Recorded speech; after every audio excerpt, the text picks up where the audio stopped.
हम सबको स्वयं अगर गलती करते हैं तो स्वयं को भोगना। कैसा कुंड हो, 7 तरह के कुंडों का व्याख्यान तुलसी के रूप में कहा गया है महाराज। पहला गोल, दूसरा चौकोर, तीसरा षडाकृति, चौथा त्रिवेणी, 3 कोने वाला कुंडा।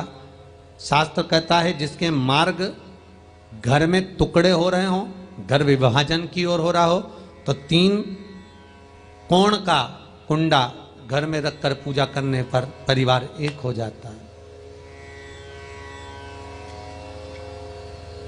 5वां, गार्डन में बिना कुंडे का, बिना कुंड का जो तुलसी का पौधा रोपित होता है, बिना कुंड के एक बगीचा जैसा बो दिया जाता है, तुलसी तुलसी उत्पन्न हो जाती है। महाराज वहां पर संपदा तो रहती है पर चिंता बहुत रहती है,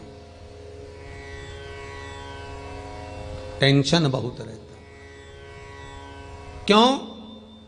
घर के दरवाजे के बाहर इतनी सारी बगीचे में तुलसा कर दी। कोई निकल कर जा रहा था, उसने थूक दिया। कोई निकल कर जा रहा था, उसने पानी डाल दिया। कोई श्वान ने, कुत्ते ने, किसी ने, बिल्ली ने गंदगी कर दी, उसका दोष आपको लगेगा। इसलिए कुंड के अंदर तुलसा का, तो वो धन तो देगा। जो तुमने बगीचे में तुलसा लगाई है, गार्डन तुलसा का करा, वो धन तो देगा, संपदा भी देगा, पर चिंता को बढ़ा देगा। 5वां,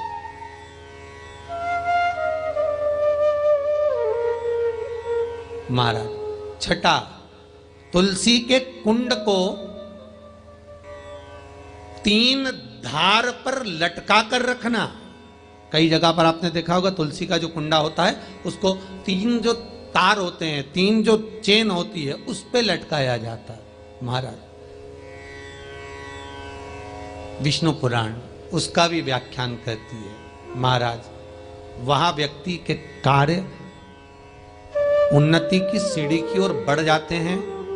जैसे भोजन की थाली लग गई, भोजन तैयार हो गया, बस खाने बैठे हो और थाली खसक गई, समझ लेना कि तुलसी को अधर पर लटका कर रखा है।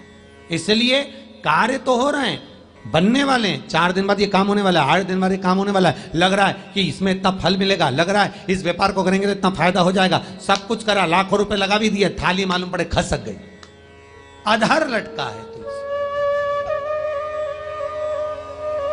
7 क्रम है तुलसी के, ये 6ठा क्रम बताया। तुलसी का 7वां क्रम,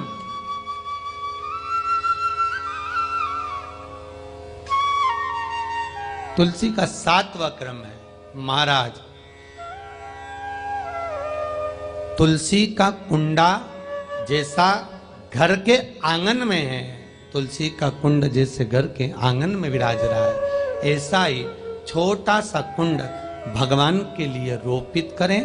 प्रतिदिन भगवान की सेवा करते समय तुलसी का कुंड सम्मुख रखकर उसकी आराधना करना, फिर उस कुंड को वापिस बाहर ले जाकर रखना, फिर दूसरे दिन पूजन के समय पर कुंड को लाकर रखना। हम तो यहां तक कहते हैं विष्णु पुराण गर्ग संहिता कल्याण का तुलसी अंग यहां तक वर्णन करता है कि आप पूरे साल ये नहीं कर सकते तो कम से कम कार्तिक के महीने में भगवान के सामने तुलसी का छोटा कुंड, चौकोर वाला, गोल नहीं, चौकोर कुंड लाकर भगवान के सामने रखकर छोटा सा कुंड का पूजन कर कर भगवान के साथ उस कुंड को वापस बाहर विराजमान करें, फिर कल लेकर आए, फिर विराजमान करें। आप पूरे साल नहीं कर सकते तो 1 महीना।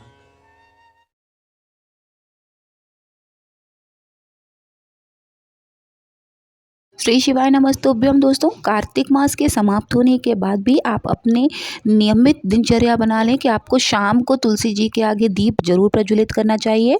इससे आपके घर में तुलसी जी की कृपा हमेशा बनी रहेगी, साथ ही साथ श्री हरि और माता लक्ष्मी भी आपसे हमेशा प्रसन्न रहेंगी। तो आई होप आपके लिए वीडियो बहुत यूजफुल होगा। वीडियो पसंद आए तो प्लीज़ वीडियो को लाइक करिएगा, चैनल को सब्सक्राइब करिएगा और